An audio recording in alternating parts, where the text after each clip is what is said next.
warahmatullahi wabarakatuh. Perkenalkan, nama saya Imam Syafi'i, mahasiswa PPG kelas A 2021. Baiklah, pada kesempatan kali ini saya akan membawakan sebuah materi, yaitu tentang beriman kepada Rasul-Rasul Allah.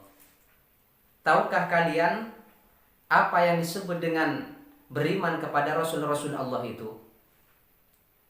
Beriman kepada Rasul adalah seseorang percaya di dalam hati bahwasanya Allah Subhanahu wa Ta'ala memiliki para rasul, memiliki para nabi untuk menyampaikan risalah Allah kepada umat manusia. Beriman kepada Rasul merupakan keimanan dalam rukun iman yang nomor 4. Setelah seseorang beriman kepada Allah, malaikatnya, kitabnya, dan rasulnya. Kemudian di dalam Al-Quranul Karim, Allah berfirman tentang seseorang muslim harus beriman kepada Rasul. Di dalam surat An-Nisa 136, Allah berfirman, Ya ayyuhalladzina aminu billahi wa rusulihi wal kitabil ladzi nazzala ala rusulihi wal kitabil ladzi anzala min qabl وَمَنْ يَكْفُرْ بِاللَّهِ وَمَلَائِكَتِهِ وَكُتُبِهِ وَرُسُلِهِ وَالْيَوْمِ الْآخِرِ فَقَدْ ضَلَّ ضَلَالًا بَعِيدًا. Ya ayyuhalladzina amanu, wahai orang yang beriman, aminu, berimanlah engkau semua, billahi, kepada Allah, wa rusulihi, dan rasulnya Allah, wal kitabi, dan juga engkau harus beriman alladzi nazzala ala rusulihi, kepada kitab yang telah Allah turunkan kepada Rasul Allah, yang dalam hal ini adalah Al-Quran.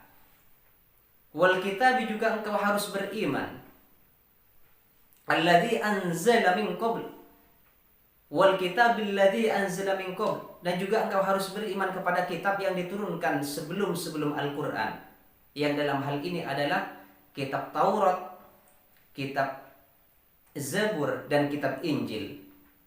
Wa may, bagi siapa, yakfur, yang kufur, billahi, kepada Allah, wa malaikatihi, dan malaikatnya, wa kutubihi, dan kitabnya, wa rusulihi, dan rasul-rasulnya, wal yaumil akhir, dan hari akhir, yang dalam hal ini adalah hari kiamat, faqad dhalla dhalalan ba'ida, maka sungguh orang tersebut sesat sejauh-jauhnya.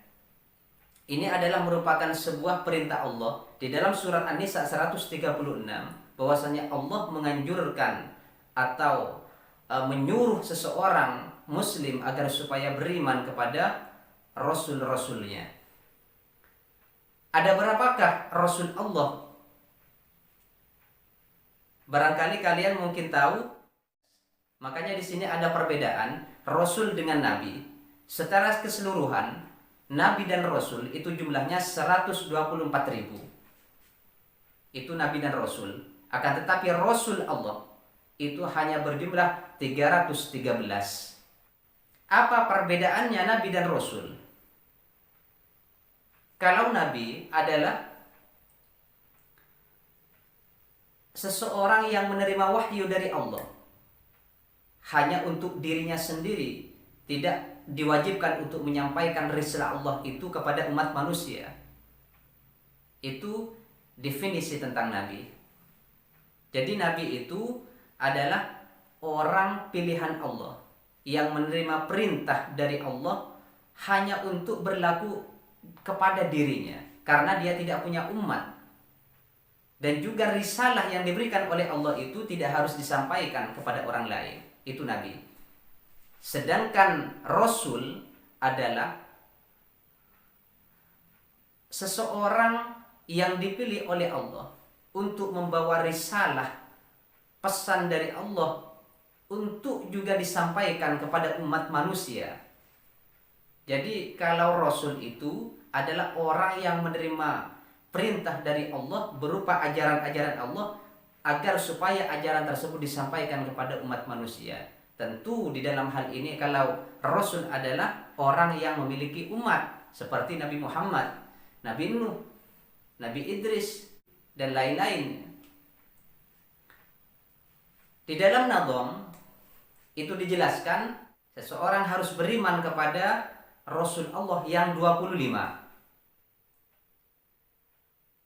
Hum Adamun Idrisun Nuhun Hudama Soleh wa Ibrahimun kullun muttaba Lutun wa Ismailun Ishakun kada Yaqubu Yusuf wa Ayyubu tada Syu'aibun Harun wa Musa wal Yasa Dzulkifli Dawud Sulaiman uttaba Ilyasu Yunus Zakariyah Yahya Isa wa Taha Khatimun Da'waya. Hum, mereka adalah Adam, Nabi Adam, Idris, Nuh, Hud, Soleh, Ibrahim, Lut, Ismail, Ishak, Yaqub, Yunus, Ayyub, Syu'aib, Musa, Harun, Ilyasa, Daud, Sulaiman, Zakaria, Yahya, Isa, dan Nabi Muhammad sallallahu alaihi wasallam. Jadi mereka yang telah saya sebutkan tadi itu adalah nabi dan rasul yang menerima risalah Allah untuk disampaikan kepada umatnya. Adapun sifat-sifat para rasul itu ada 4 macam. Yang pertama adalah siddiq. Siddiq itu artinya benar di dalam ucapan. Apa yang disampaikan oleh rasul itu adalah benar, bahwasanya kabar berita yang didapat dari Allah Subhanahu wa taala untuk disampaikan kepada umat manusia itu adalah mengandung nilai-nilai kebenaran. Rasul tidak akan mungkin berbohong. Satu contoh, Allah menegaskan kepada Nabi Muhammad dalam firman-Nya, "Wa ma yantiqu 'anil hawa in huwa illa wahyu yuha." Apa yang disampaikan Muhammad itu bukan berdasarkan hawa nafsunya, bukan berdasarkan semata-mata dari hawa nafsunya, akan tetapi in huwa illa wahyu yuha, merupakan wahyu dari Allah. Sehingga dalam hal ini Rasul menyampaikan kabar yang datangnya dari Allah kepada umat manusia itu dengan penuh kebenaran. Ini juga harus kita teladani. Bagaimana kita meneladani sifat Rasul Siddiq? Maka dalam kita berperilaku ataupun berucap kepada seseorang, kita harus semestinya menyampaikan kebenaran dari ucapan tersebut. Jangan sampai kita mengada-ngada ataupun kita menyebarkan berita-berita yang tidak sesuai dengan faktanya. Berita-berita hoax, berita yang memang sesuai dengan apa yang kita ketahui berdasarkan informasi yang kita dapat, bukan mengada-ngada ataupun bukan menyampaikan informasi itu tidak sesuai dengan kenyataannya. Kemudian yang kedua, sifat Rasul itu adalah amanah. Seorang Rasul itu dipercaya baik oleh Allah maupun oleh masyarakat.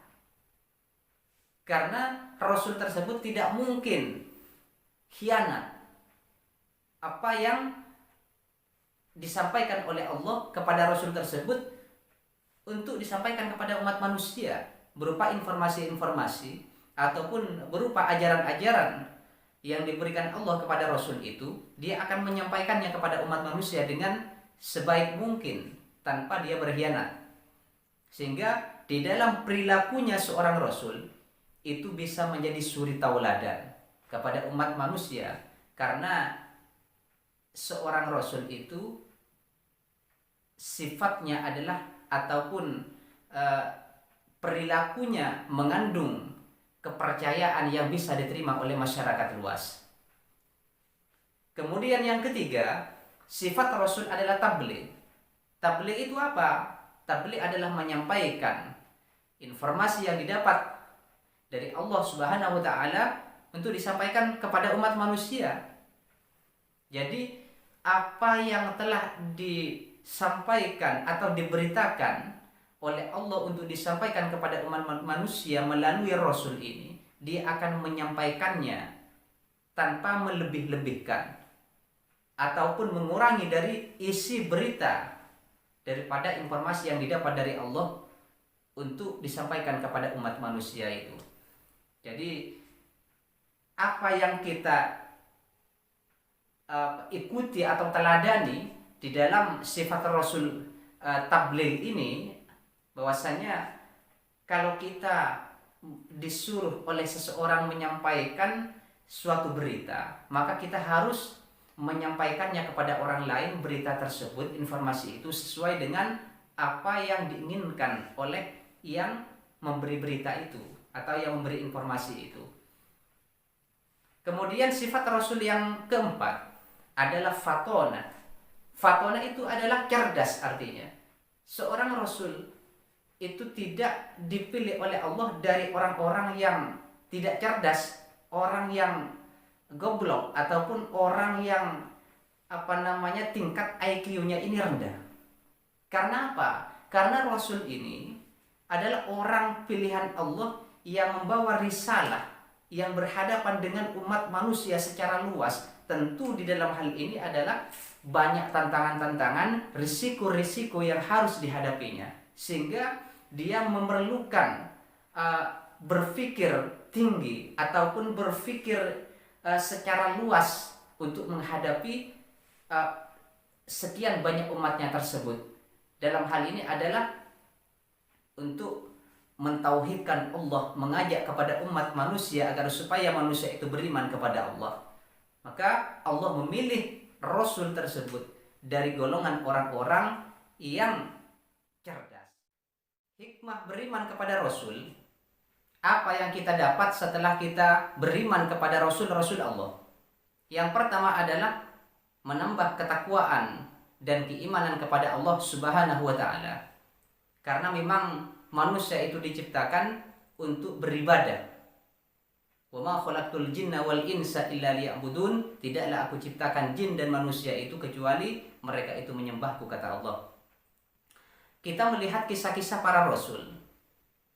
Satu contoh, Nabi Muhammad ketika berdakwah ke kota Taif, bukannya dakwahnya Nabi Muhammad ini diterima oleh masyarakat Taif kala itu, akan tetapi mereka melempari Nabi Muhammad dengan batu-batu sehingga badannya berdarah-darah. Tetapi dengan kondisi yang seperti ini, Nabi Muhammad tidak putus asa di dalam berdakwah, karena di dalam dirinya itu dilandasi keimanan dan ketakwaan yang mantap kepada Allah Subhanahu wa taala. Dan ini perlu kita tiru, kita teladani bagaimana ketakwaan dan keimanan yang sungguh sangat luar biasa dimiliki oleh Rasul-Rasul Allah itu harus juga ditransfer kepada kita di dalam perilaku sehari-hari. Harus kita menambah ketakwaan, keimanan kepada Allah Subhanahu wa taala. Kemudian yang kedua, apa yang kita dapatkan dari beriman kepada Rasul? Mendorong kepada kita untuk berperilaku sosial dengan baik, dalam arti kita harus memiliki akhlak yang baik. Karena di dalam diri Rasul itu merupakan potret model yang harus kita ikuti. Seperti contoh yang ditegaskan oleh Allah Subhanahu wa taala untuk menjustifikasi akhlak Nabi Muhammad sallallahu alaihi wasallam. Wa innaka la'ala khuluqin azim, sungguh engkau Muhammad sangat memiliki akhlak yang baik. Di dalam ayat yang lain juga dijelaskan, laqad kana lakum fi rasulillahi uswatun hasanah, telah ada di dalam diri Rasul suri tauladan yang baik. Dan juga salah satu dari contoh-contoh itu, betapa seorang Rasul atau Nabi Muhammad di dalam hal ini sangat memiliki sikap pemaaf, dermawan dan lain sebagainya. Misalkan ketika waktu itu ada yang namanya Ka'ab bin Suhair bin Abi Salma. Dia seorang ahli puisi. Lalu kemudian dia menulis dengan puisinya itu mencaci maki, mengolok-olok Nabi. Dan apa itu Nabi Muhammad dikatakan pemabuk dan lain sebagainya. Kemudian tulisan-tulisan Ka'ab bin Suhair ini dihafal oleh orang-orang luas. Tidak hanya orang dewasa waktu itu, orang-orang dari kalangan menengah, kalangan bawah, bahkan anak-anak semuanya pada menghafal. Maka suatu ketika Ka'ab bin Zuhair ini merasa menyesal, lalu kemudian datang kepada Nabi dan kemudian minta maaf. Dan Nabi Muhammad memaafkannya. Ini salah satu contoh betapa Nabi Muhammad SAW sangat memiliki rasa kasih sayang atau pemaaf kepada manusia. Ini juga patut dicontoh untuk kita di dalam perilaku sehari-hari. Ketika ada orang yang memiliki salah kepada kita, maka kita harus memaafkannya apabila orang tersebut meminta maaf kepada kita. Ini merupakan juga salah satu contoh yang didapat dari beriman kepada Rasul-Rasul Allah. Yang ketiga, apa yang kita dapatkan dari beriman kepada Rasul adalah mencintai Rasul-Rasul Allah dan mengikuti ajaran-ajarannya. Tentunya seperti apa yang di dalam pepatah itu mengatakan, tak kenal maka tak sayang. Tentu di dalam hal ini adalah harus mengenal dulu bagaimana kita mengenal para Rasul. Tentunya kalau kita mengenal para Rasul, kita membaca kisah-kisah Rasul Allah itu. Setelah kita baca, lalu kemudian kita teladani. Setelah kita teladani, kemudian kita ini mengambil ibrah daripada kisah para Rasul itu untuk kita teladani di dalam kehidupan sehari-hari. Jadi kesimpulan dari pembahasan tadi, bahwasannya apa yang disebut dengan beriman kepada Rasul-Rasul Allah, yaitu adalah seseorang yang percaya, harus percaya di dalam hatinya bahwasanya Allah itu memiliki para Rasulnya untuk menyampaikan risalah kepada umatnya.